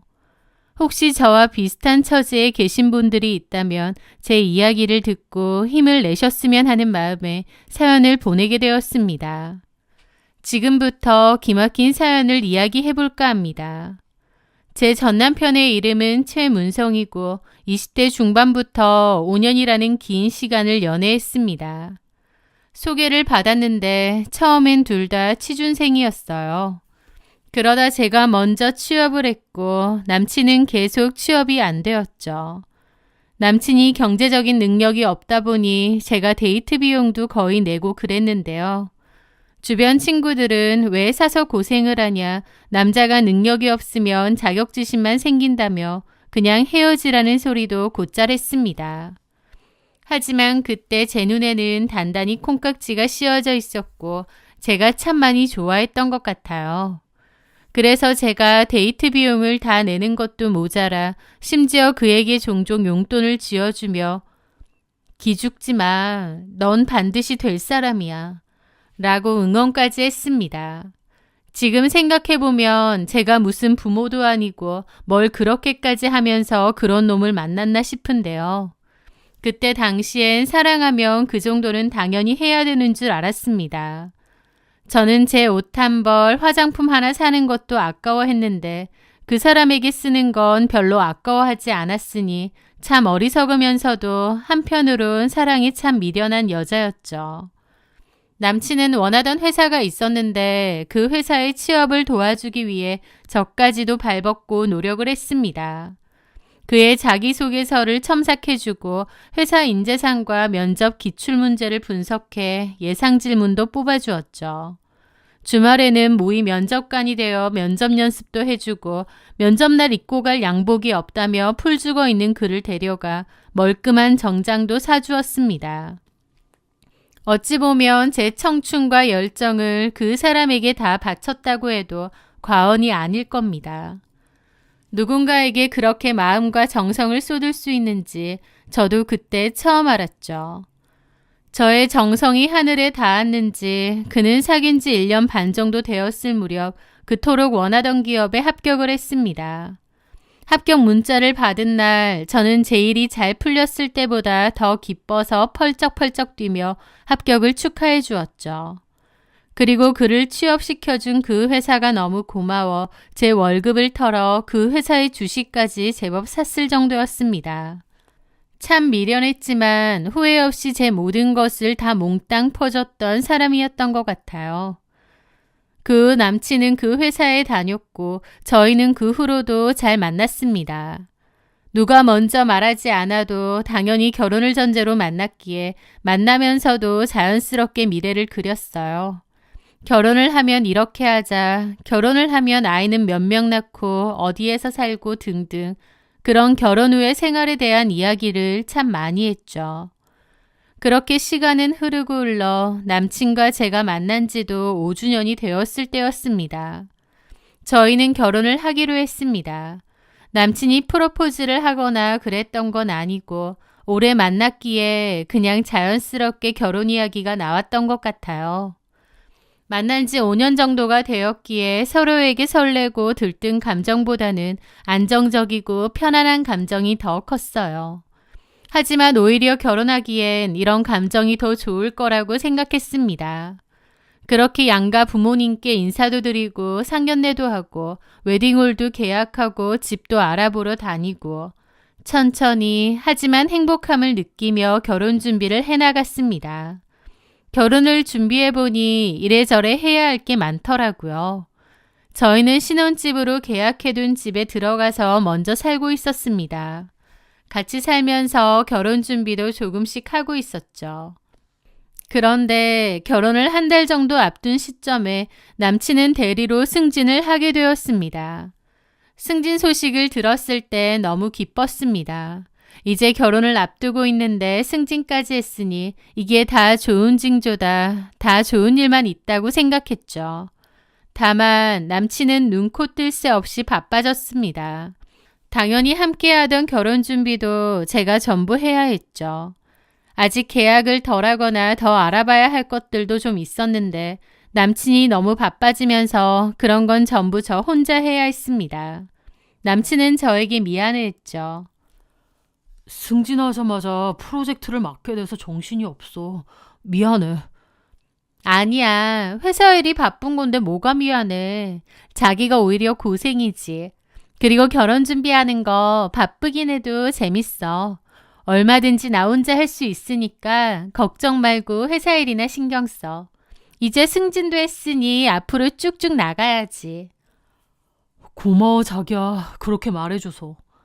저는 오히려 너무 바쁘게 일하는 남친이 안쓰럽더라고요. 남친은 매일 야근을 해야 했고 밤 11시가 넘어 들어오기 일쑤였습니다. 집에 오면 자기 바빴죠. 심지어 주말에도 출근하는 날이 많아졌죠. 그래서 같은 집에 살면서도 얼굴 보기가 힘들 지경이었습니다.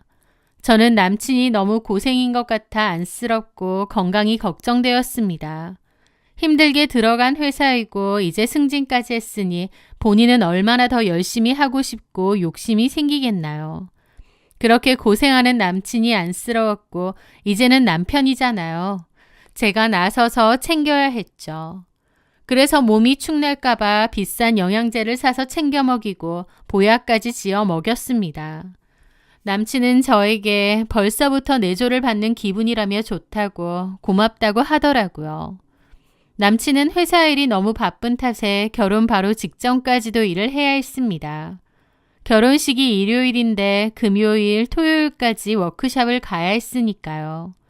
어쨌든 그렇게 저희 결혼식이 다가왔습니다. 저희 회사와 남편의 회사에서도 동료들이 많이 와주었죠. 그렇게 많은 분들의 축복 속에 결혼식을 올렸고 꿈같은 일주일간의 신혼여행도 다녀왔습니다. 물론 그 전에도 같이 살긴 했지만 이제 결혼식을 올렸으니 진짜 부부로서의 삶이 시작된다고 생각했죠.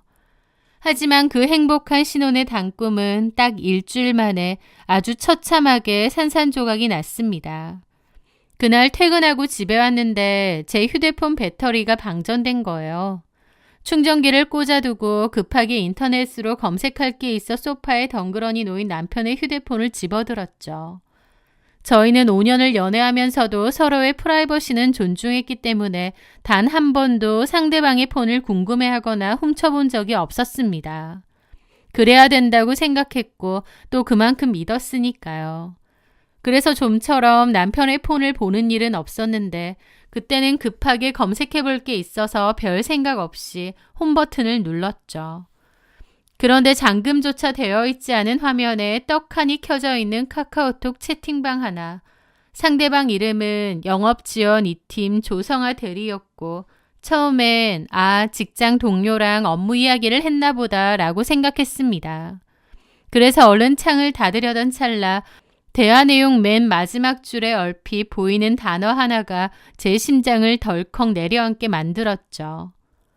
자기야, 답이 없네. 씻으러 갔어? 자기? 내가 지금 뭘 본 거지? 저는 제 눈을 의심했습니다. 직장 동료끼리 자기라니요. 저는 채팅방을 나가려다 다시 돌아와 화면을 들여다봤습니다. 심장이 귓가에서 쿵쿵거리며 뛰기 시작했고 손끝이 파르르 떨려왔습니다. 저는 스크롤을 위로 올리기 시작했습니다. 그리고 그 안에 담긴 내용을 하나하나 읽어 내려가는데 제 온몸의 피가 차갑게 식어버리는 것을 느꼈죠. 그건 직장 동료의 대화가 아니었습니다. 자기야, 어제 너무 좋았어. 또 보고 싶네. 나도 그래. 오늘도 야근 핑계 대고 나와. 우리 맛있는 거 먹으러 가자. 그럴까? 근데 와이프가 눈치 안 채? 멍청해서 모르나? 영양제까지 챙겨줬다며. 그거 먹고 힘내서 나랑 놀자. 승진해서 바쁘다던 지난 한 달 매일 야근이라며 밤 11시에 들어와 쓰러져 자기 바쁘던 그 사람. 남편은 회사 일이 바빴던 게 아니었습니다. 조성아라는 여자와 연애질을 하느라 바빴던 거였어요. 퇴근 후 술을 마시거나 모텔 대시를 했더라고요. 제가 안쓰러워하며 챙겨준 보약과 영양제를 먹고 힘을 내서 간 곳이 고작 상간녀와 모텔이었다니. 속이 울렁거려 토가 나올 것 같았습니다. 하지만 충격은 거기서 끝이 아니었습니다. 스크롤을 더 올리자 결혼식 전후의 행적이 낱낱이 드러났거든요. 결혼식 전 금요일과 토요일에 회사 전체 워크숍을 간다던 남편. 승진자들은 필참이라 어쩔 수 없어 미안해 라며 집을 나섰던 사람인데 채팅방에는 그날짜에 두 사람이 가평의 한 펜션에서 찍은 다정한 커플 사진들이 수두룩했습니다. 남편은 상간녀와 고기를 구워 먹고 와인을 마시고 행복한 모습으로 낄낄거리고 있는 사진이 가득했죠. 오빠, 내일 결혼식이네. 기분 묘하다. 신경 쓰지 마. 형식적인 건데 뭐. 내 사랑은 자기뿐인 거 알지? 내일 결혼하고 와서 또 연락할게. 그 여자와 1박 2일로 펜션 여행을 다녀온 다음 날 남편은 아무런 죄책감도 없이 제 손을 잡고 식장에 들어갔던 겁니다. 제 부모님 앞에서 평생 이 사람만 사랑하고 아끼겠습니다 라고 맹세하던 그 순간에도 그의 머릿속엔 온통 그 여자 생각뿐이었겠죠. 게다가 그 조성아라는 여자도 직장 동료의 자격으로 저희 결혼식에 참석했고요. 이게 얼마나 기막힌 일인가요? 그뿐만이 아니었습니다. 신혼여행에서 돌아오자마자 그 주말에 저희 친정에 갔거든요. 친정 식구들이 다 모인 자리였고 저희 엄마는 사위에게 맛있는 밥을 해주겠다고 잔뜩 차려놓고 기다렸습니다. 그런데 남편은 회사에 급한 일이 생겨서 죄송합니다 라며 오후 3시까지는 꼭 회사에 가야 된대요. 저도 좀 황당했지만 저희 부모님은 회사 일인데 가봐야지 얼른 가보게 라고 하셨어요. 얼마나 바쁜 일이면 주말에 저렇게 급하게 나갈까 했더니 회사 일은 개뿔, 그 여자와 만나 데이트를 즐긴 거더군요. 유부남 되니까 더 보고 싶네. 빨리 와. 그래, 뒷구석 답답했는데 덕분에 나올 핑계 생겼다. 하늘이 무너진다는 게 이런 기분일까요? 배신감에 치를 떨며 폰을 들고 서 있는데 욕실 문이 열리고 씻고 나온 남편이 보였습니다. 수건으로 머리를 털며 나오던 그는 제가 자기 폰을 들고 굳어있는 걸 보고는 순식간에 사색이 되어 달려들었습니다. 너 뭐 하는 거야? 남의 폰을 왜 봐? 지금 할 말이 그거야? 제가 차갑게 노려보자 당황한 남편은 휴대폰을 뺏으려 했습니다. 당연히 저도 뺏기지 않으려 했죠. 그러면서 둘 사이에선 다툼이 있었습니다. 남편은 자기 폰을 내놓으라고 난리였고 저는 절대 못 준다고 버텼어요. 그런데 남편이 저를 확 밀치기까지 하면서 핸드폰을 뺐더니 다짜고짜 거실 창문을 벌컥 여는 거예요. 저희 집은 7층이거든요. 일말의 망설임도 없이 그 폰을 창 밑으로 집어 던져버리는 겁니다. 까마득한 아래 화단으로 곤두박질 치는 휴대폰 소리가 들렸죠. 저는 그 미친 행동에 너무 기가 막혀 입이 뜨악했습니다. 제정신이 아닌 것 같더라고요. 미쳤어? 그런다고 없던 일이 돼? 너 바람 피운 거 내가 다 알아. 조성아 대리, 그 여자랑 바람 피운 거 이제 내가 다 안다고. 무슨 바람이야. 그냥 친한 동료끼리 장난 좀 친 거야. 야, 너 지금 그걸 말이라고 하니? 증거 없다고 아무 소리나 막 하더라고요. 증거 없다고 이제 우기면 된다고 생각한 건지. 너 어떻게 이럴 수가 있어? 내가 뭘 어쨌는데. 뭐라고? 그는 방금 전까지 사색이 되었던 얼굴을 싹 지우고 오히려 저를 쏘아보며 더 크게 소리치는 겁니다. 증거 있어?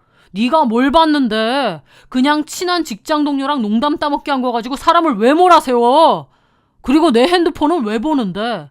너 그런 여자야? 네가 갑자기 몰아세우니까 내가 너무 당황해서 핸드폰 던진 거 아니야. 너 이거 의부증이야. 사람을 왜 이렇게 못 믿고 폰을 뒤지긴. 야, 너 진짜 미쳤니? 의부증? 그년이랑 버젓이 바람피고 모텔 간 거 내가 다 봤는데도 눈 가리고 아웅이야? 친한 직장 동료랑 농담, 결혼식 바로 전날까지도 펜션 가서 쳐 놀았더만. 야근한다고 뻥치고 모텔 가서 그년이랑 뒹굴었더만. 근데 그게 친한 동료랑 농담한 거야? 너 머리가 어떻게 된 거 아니야? 내가 언제 그랬어? 소설 써? 뭐라고? 내가 언제 그랬는데 증거 있냐고. 와, 진짜 미친놈 같더라고요. 핸드폰 개박살나서 이제 증거 없다 그건지 아주 뻔뻔하게 나오면서 지가 더 난리를 치는데 말문이 턱 막혔죠. 신혼 초부터 남편 의심하고 뒷조사하고. 와, 진짜 무섭다. 내가 알던 이현영 맞아? 나 너랑 별로 할 얘기 없으니까 더 이상 말 시키지 마. 그는 뻔뻔하게도 방문을 쾅 닫고 들어가 버렸습니다. 그러더니 잠시 후 코를 고는 소리까지 들려오는 거예요. 5년이나 만났는데 저는 남편이 저 정도로 뻔뻔하고 막무가내인 줄은 몰랐습니다. 저는 치가 떨려서 온몸이 주체가 안 될 정도로 부들부들 떨리고 심장이 뛰는데 저 인간은 코까지 골며 자고 있는 거예요. 그래, 네가 그렇게 나온다면 나도 방법이 있다. 네가 폰을 던졌다고 내 기억까지 지워지는 줄 알아? 어디 두고 보자. 저는 그날 뜬 눈으로 밤을 지새웠습니다. 눈물조차 나지 않았습니다. 제 속에는 분노와 증오만 가득했죠. 그렇게 다음날 아침 남편은 핸드폰 없어서 알람 못 들었다면서 혼자서 짜증을 내더니 허둥지둥 출근을 하더군요. 남편이 나간 지 10분 뒤 저는 대충 옷을 챙겨 입고 집을 나섰습니다. 화장도 하지 않고 머리도 질끈 대충 묶었습니다. 그렇게 택시를 타고 남편의 회사로 향하는데 내내 심장이 터질 듯 뛰더라고요. 남편은 폰이 박살났으니 그 상간녀에게 연락해서 와이프가 알았는데 내가 박박 우겼다. 적당히 입 맞추자라고 말할 시간조차 없었을 겁니다. 그렇게 저는 회사 로비에 먼저 도착을 했습니다. 제가 자소서를 써주고 면접 연습을 시켜줘서 합격했던 그 회사인데 이 회사에서 버젓이 바람이나 피고 참 기분이 묘하더라고요. 남편의 회사에는 따로 보안팀이나 데스크가 없었기에 곧장 출입이 가능했습니다. 저는 지나가는 직원에게 물어 영업지원 이 팀이 어디냐고 하자 2층이라고 알려주더라고요. 그렇게 저는 2층으로 올라갔습니다. 이제 막 아침 업무가 시작된 사무실 풍경이 보였죠. 저는 망설임 없이 그곳으로 들어갔습니다. 분노로 눈에 뵈는 게 없을 지경이었거든요. 뜬금없이 낯선 사람이 들어오니 저를 의아하게 보는 직원도 있더라고요. 저는 시선 따윈 아랑곳하지 않고 사무실을 둘러보며 그 여자를 찾았습니다. 그리고 구석자리에서 남편의 폰 사진에서 봤던 그 얼굴을 발견했습니다. 아무것도 모른 채 모니터를 보고 있는 그 역겨운 얼굴을요. 저는 그 여자를 찾았지만 일부러 다른 직원에게 말했죠. 조성아 씨가 누구죠? 제 서늘한 목소리에 구석자리에 앉아있던 조성아가 고개를 들었습니다. 화장기 없는 순진한 얼굴을 하고 있었는데 외모가 전혀 바람을 피거나 할 것처럼 보이지 않아서 더 기막히더라고요. 그 직원은 조성아를 가리켰고 저는 다가갔습니다. 그리고 일부러 크게 말했어요. 나 최문성 와이프인데 잠깐 얘기 좀 하죠. 제 말에 옆에 직원들이 웅성거리더라고요. 딱 봐도 뭔가 이상한 분위기였으니까요. 그 여자도 엄청 당황하더라고요. 예? 저는 주변 시선 따위는 아랑곳하지 않고 단도직입적으로 말을 했습니다. 나 영업지원 1팀 최문성 와이프라고요. 무슨 얘기 하러 왔는지 감 안 잡혀요? 나 다 알고 왔어. 어제 그 사람 핸드폰 받고 둘이서 불륜질 하는 거 다 알았거든. 결혼식 앞두고 당신이랑 가평 펜션 간 거, 신혼여행 갔다 오고 그 주말에 당신 만나러 나간 거, 둘이서 툭 하면 퇴근하고 술 먹고 모텔 간 거, 나 다 안다고. 저는 일부러 큰 소리로 말했고 그 여자는 엄청 당황하면서 얼굴이 벌개지더라고요. 무슨 소리세요? 저 그런 적 없거든요? 미쳤나봐 진짜. 당장 나가세요. 그렇게 주변 사람들은 시끌시끌해졌습니다. 너나 내 남편이나 왜 이렇게 박박 우기니? 우기면 그만이야? 됐고 상간녀 소장이나 받아 이 더러운 년아. 주변에선 이게 무슨 일이냐며 웅성거리는 게 더 커졌죠. 그 여자는 얼굴이 사색이 되었습니다. 그때 남편도 알게 되었는지 급하게 달려왔죠. 남편은 다른 팀이었는데 웅성거리는 걸 듣고 달려온 모양이었습니다. 얼굴은 하얗게 질린 채로 미친 듯이 달려온 그 인간은 제 팔을 낚아채더라고요. 미쳤어? 여기가 어디라고 와? 나와 빨리. 남편은 다짜고짜 제 팔을 거칠게 잡아 끌었습니다. 하지만 저는 절대 끌려나가지 않을 생각으로 버텼어요. 이왕 이렇게 된 거 갈 때까지 가보자는 심정이었습니다. 저는 사람들 다 보는 그 앞에서 남편의 싸대기를 날렸죠. 쫙 하는 소리와 함께 사람들도 다 경악했습니다. 이거 놔! 이거 안 놔? 너네 둘이 아주 잘도 붙어 먹었더만. 결혼식 전날까지도 회사 워크숍 핑계대면서 이 여자랑 펜션 가서 뒹굴고 왔잖아. 그래놓고 다음날 나랑 결혼을 해? 니들이 인간이냐? 이 발정나서 미친 것들아? 제 폭로에 사무실에 있던 직원들의 웅성거림은 더 커졌죠. 수십 개의 눈동자가 남편과 조성아를 향해 경멸을 쏟아내고 있었습니다. 그 시선에 당황한 남편은 이성을 잃었습니다. 저에게 따라오라고 팔을 더 거칠게 당겼고 저는 안 나간다고 안간힘을 쓰며 버텼어요. 그러자 남편은 고함을 지르며 저를 힘껏 밀쳐버리는 겁니다. 제발 좀 그만하라고! 저는 그대로 뒤로 날아갔습니다. 하필이면 제 뒤에는 책상이 있었고 그 책상의 옆구리를 강하게 부딪히며 바닥으로 넘어졌죠. 악! 비명과 함께 극심한 통증이 밀려왔습니다. 어찌나 아픈지 숨이 턱 막힐 지경이었죠. 바람 피운 주제에 본처를 밀쳐서 다치게까지 하다니 그 모습은 거기 있는 사람들이 다 목격했죠. 남편은 스스로 무덤을 아주 잘 파고 있었던 겁니다. 제가 너무 아파서 일어나지도 못하자 옆에 있던 직원들이 놀라서 외쳤죠. 어머, 어떡해. 다쳤나 봐. 119 불러, 빨리! 직원들은 급하게 저를 일으켜 세우려고 하고 다른 직원은 119에 신고를 해주었습니다. 그 와중에 조성아는 하얗게 질린 얼굴로 벌벌 떨고 있었으며 남편은 자기가 저지른 짓에 놀라 멍하니 서 있었습니다. 저는 극심한 통증에 허리도 못 펴고 다른 분들의 부축을 받았어요. 곧 구급차 사이렌 소리가 회사 앞에 울렸습니다.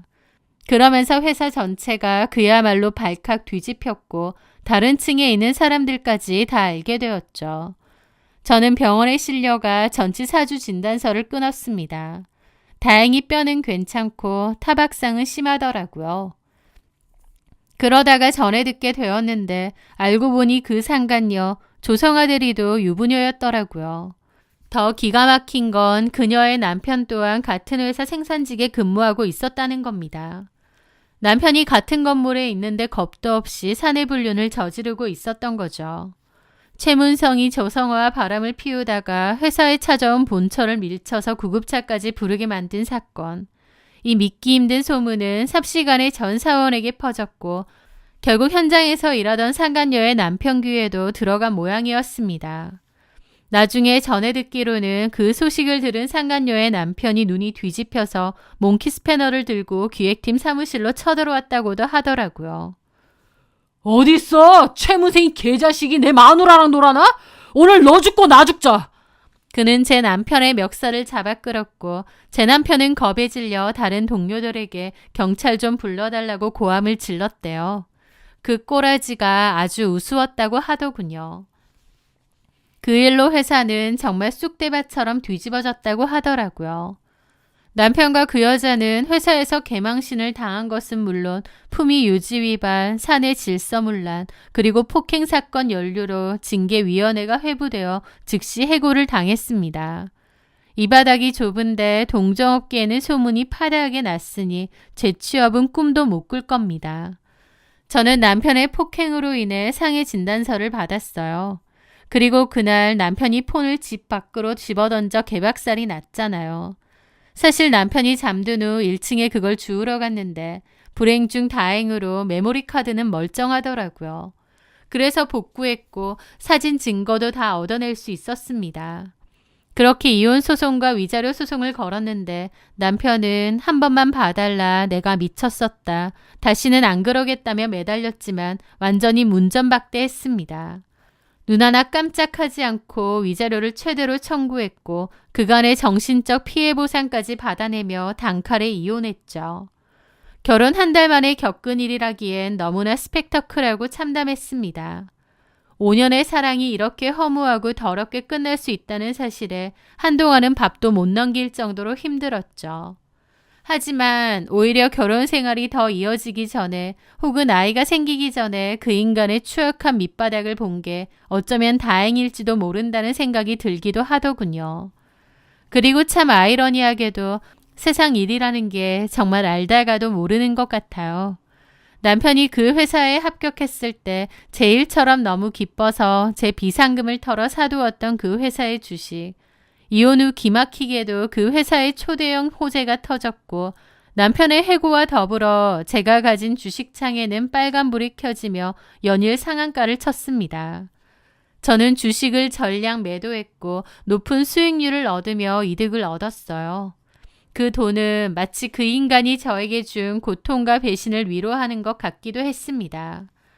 남편은 직장도 잃고 명예도 잃고 가정도 잃은 채 인생의 나락으로 떨어졌지만 저는 그나마도 제법 큰 이득을 얻게 된 셈입니다.